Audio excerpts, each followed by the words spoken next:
Hello everyone and welcome to what I hope is going to be the first of many videos. I'm Benjamin Mackey and this is Savage Worlds. We're going to be playing a homebrew setting called The Edge of Creation. I came up with it about 6-ish years ago. Came out with a few lore videos about 4 years ago. They're on my personal YouTube channel, SonovaCrit. Alright, so this is basically going to be an intro video. This is our episode 0. We're going to be talking about a bit of the lore, we're going to be talking about these guys' characters, and I'll also put in like a few disclaimers, I guess. If you want to get right into the gameplay, episode 1 should already be uploaded, you can get right to it.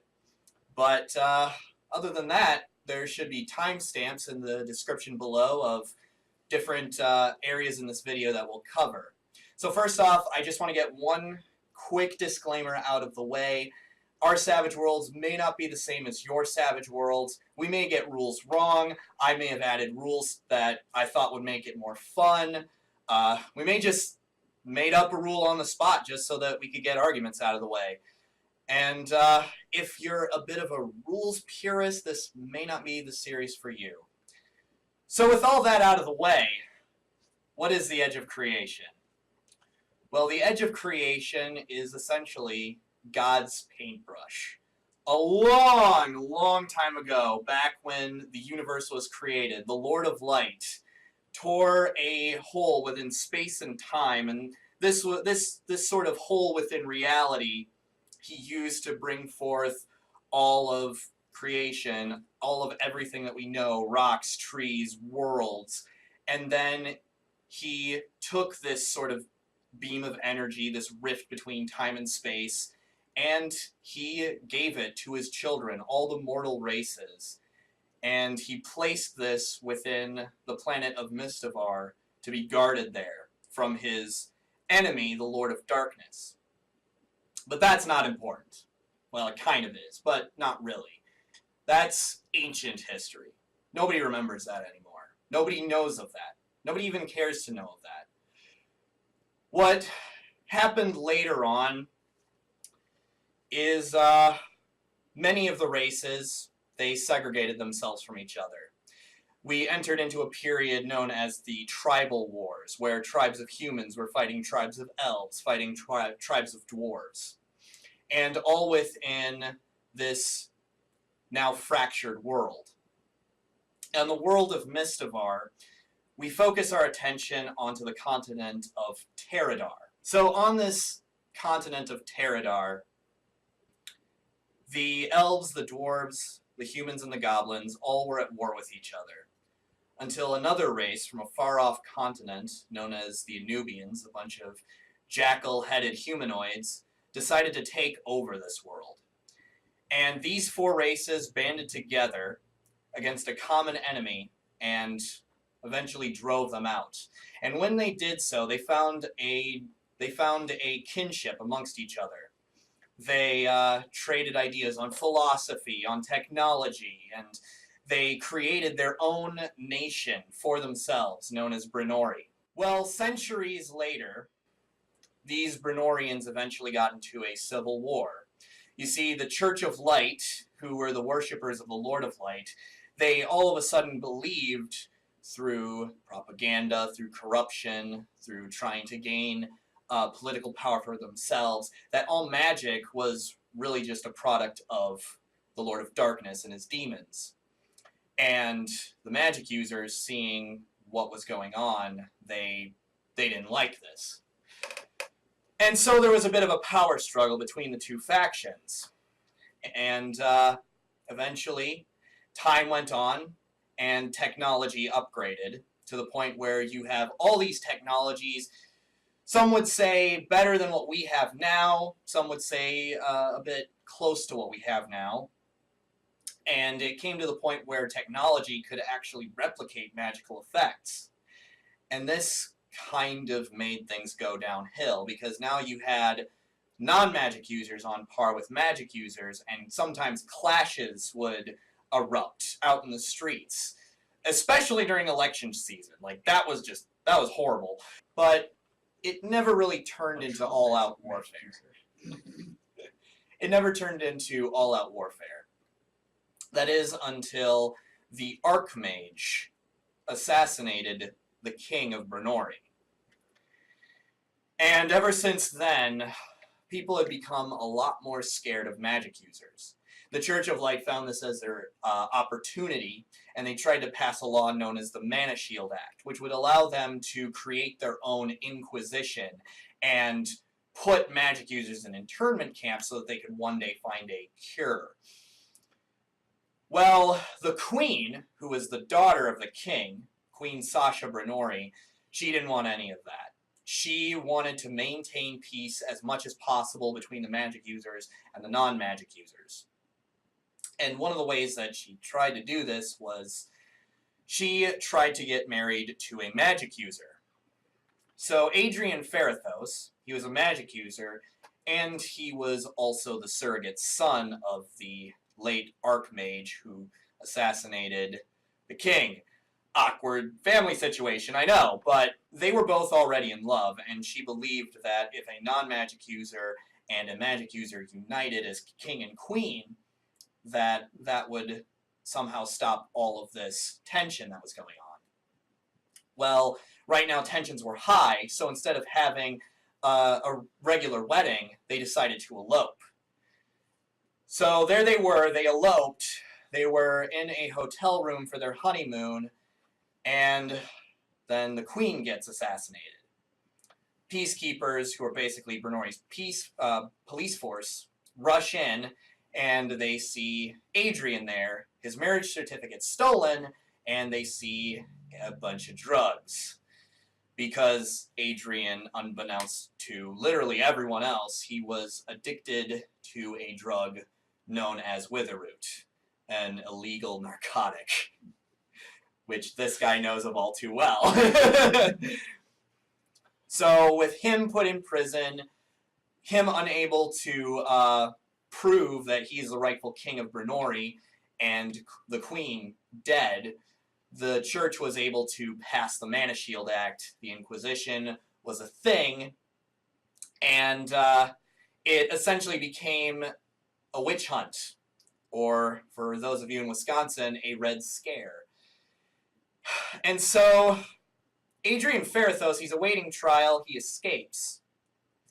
And now, trying to cope with his loss, he makes a vow to unite Brenori under the way that his wife would have wanted. So he creates a band of rebels, because the Inquisition are going around putting people in internment camps regardless of whether or not they're actually magic users. And people are just, turning their neighbors over just so that they don't become suspect. So Adrian creates a small rebellion called the Sons of Brenor. They start out small, just, going on small raids against patrols, trying to amass arms and technology, slowly growing. But it wasn't until they grew enough to take on an entire Inquisition warehouse where Adrian found his marriage certificate about to be incinerated. Now at this point, he actually had the proof that he needed to prove to the rest of Brenori that he was the rightful heir to the throne. So his next act was to take control of the broadcasting channel for Brenori. And in doing so, he sends out a mass broadcast, basically telling the Brenorians to not live their lives in fear anymore, to join him, for he is the rightful king. He shows his marriage certificate, and then, just to be a little clever, at the end he showcases a bunch of unedited footage of Inquisition brutality. And at this point, riots break out in the streets. Internment camps have mutinies. Inquisition soldiers turn on their entire squads. And better yet, corporations were now funding the Sons of Brenor. So this was, the Sons of Brenor had actually become a full-sized army with a full financial backing, and now this was actually a war. this was the beginning of the Brenorian Civil War. About 5 years later, intense fighting, a virus or two, and things are not good anymore. The Inquisition is starting to encroach upon the Sons of Brenor, and as a desperate act of, at the very least, halting the war, let alone winning, Adrian decides to kidnap the leader of the Inquisition.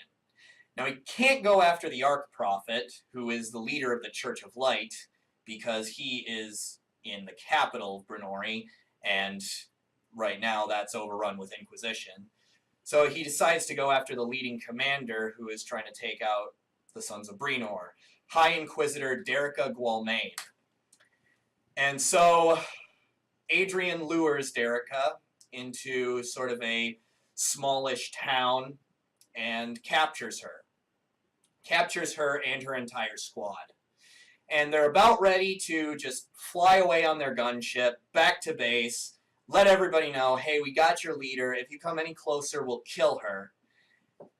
And then they look, and up in the atmosphere, there is a big green meteor breaking up into tiny meteorites and just bombarding the crap out of Brenori. So Brenori is pretty much gone at this point. The Archprophet is dead. Adrian and Derica, for the most part, went missing. Everything is in disarray. There's no more government. People try to band together to survive. They either band together as bandits, or they band together just as survivors trying to build their own town, or they start out as survivors, then slowly realize they don't have enough resources to go around, and then eventually become bandits. And at this point, the Anubians are also about to return because they had a prophecy that this would happen. And now they know that this is the time to strike. So this is kind of where we are at now. We have a brave band of adventurers here who are really just ordinary people trying to live through this catastrophe. They're living in a small town known as Sanctuary, and while they may not be hugely involved, they are citizens, and they do try their best. Even though some of them are drug dealers and some of them are drug users. So that's enough about what the setting is. And if you're still with us, now let's actually go with the characters. Hanson, we'll start with you. My real name is Ben Hansen. Usually go by Hansen because we're both Bens. We're both Bens. Character I'm playing, his name is T-Ran Johnson. Mm-hmm. And he's 32 years old. And he recently, before the whole apocalypse happened, his family was murdered brutally by a group of thugs, roving bandits, just a group of criminals that were trying to take advantage of the situation in Brenori. And now he's out looking for vengeance because the cops decided that they didn't want to deal with this after everything was happening. So he's out looking for vengeance on his own now. He's also a mechanic and repair guy. All right. Andy, tell us a little bit about your character and yourself. My name is Andy. My last name's Hranek, though you're not going to be able to figure that one out. My character's name is Odium. He spent most of his life on the streets. He learned the ways of the streets from an older goblin, a thief named Drac, who took him under his wing. Drac taught me how to survive and how to steal, and that's why I became a thief. And I was an ambitious thief. I sought to be the best and to make a name for myself. But when I realized that might not be possible, I took up the wither roots to soothe the pain of mediocrity. So eventually, my mentor Drac, he also took up the habit, and we had a bad batch. It was the death of him. But I survived, but I just barely. After that, like, I feel like I've changed. I'm a bit more suspicious of those around me. And I can't prove it, but I'm certain. Sometimes I think they can read my mind and that they're plotting against me. And I'm especially suspicious of the. Oh man, I wish I could read Inquisition. I wish I could read my. I wish I could read your handwriting too. Yep. And I get by doing odd jobs. Sometimes I even smuggle or take up some small assassin gigs. All right, Rachel. Hi, Rachel. Hi, I'm Rachel Bauer. My character's name is Jane Poole. She was from the southeast. Oh yeah, that's my mini. She's from the southeast border of Korshev, right on the border of the Tropia jungle. The Anubians have been gone from there for a while, but it became like my second home. When at age 14, I came home to find my parents dead with their throats cut and all our valuables stolen. It was where I fled, and it was where my mentor Reese found me tearfully wandering and took me under his wing. This is funny because these two are basically like wandering around and living in a national park. Mm-hmm. Because trees are cool. If it weren't for him, I would have likely died. He taught me basically everything I know, and he also taught me to yield my father's whip properly, and how to find out where I fit in battle. My whip has been my companion, and I love her. Not big on killing, but I do what I must to survive. I prefer incapacitating through fear. I've picked up the skills to make a man's worst fear come true. It's all magic and mental manipulation, of course, but hallucinating seeing your family brutally tortured or your life being snuffed out isn't exactly easy. Reese taught me kindness and empathy, and I don't think he'd be too pleased that that's being used to feel out people's weaknesses, but life goes on. I laid him to rest about 4 years ago. He was old and it was time. After morning, I picked up my bags and set out east. I didn't have any idea where I was wandering to, just knew that I needed to wander. Months later, I came across a group of builders looking to rebuild an old pile of rubble into a town. I agreed to help them. The town eventually blossomed into what we now know and live in as Sanctuary.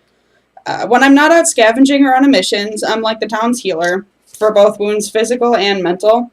I lead a yoga class in the town center each morning I'm around, for those looking to limber up or just find clarity. It hasn't made me rich, but I make enough to comfortably get by. All in all, my life has turned out well, even though it's not what I thought it would be. And last but not least, we got Joe. Oh yeah. I'm Joe. I am playing a character named Ulysses MacArthur. And on a side note, I've discovered that backstories are like hero stories. We have a competition on who has the worst upbringing. We all have dead parents. Except mine's reverse. I was the parent watching Yeah, the rest of the family getting killed. Dead kids, dead parents, everything. All right, well, All of the dying. my guy is a bit quirky. He's originally was brought up in a military family, joined the Brunori army, kind of rose through the ranks, became a commander of a regiment of men. Once Brunori was under control of the Inquisition, they asked him to essentially attack a caravan that they said was smuggling weapons for the sons of Brunor. And when him and his soldiers destroyed the caravan, he discovered there weren't any weapons in there and it was all civilians. So he was very upset at that. He eventually turncoats, goes to the Sons of Brunor, and kind of starts a ragtag group of men that use guerrilla tactics to just f*** up the Inquisition. So eventually he gets the nickname the Forest Fox because he primarily uses the forest to do his ambushes. Eventually the Inquisition just gets very annoyed with him, and a guy by the name of, I think it's Robert Wellington is what I went with.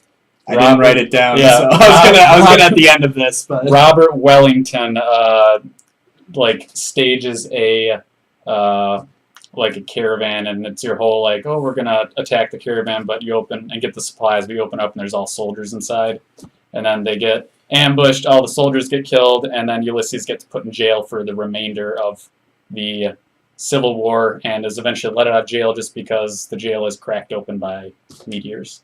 So by all he- this massive yes. destruction. he was in jail for a long time in a deep dark pit, and he is delightfully mad right now and is in a bit of delusion. He doesn't believe that the world is destroyed, and he's just a happy-go-lucky guy.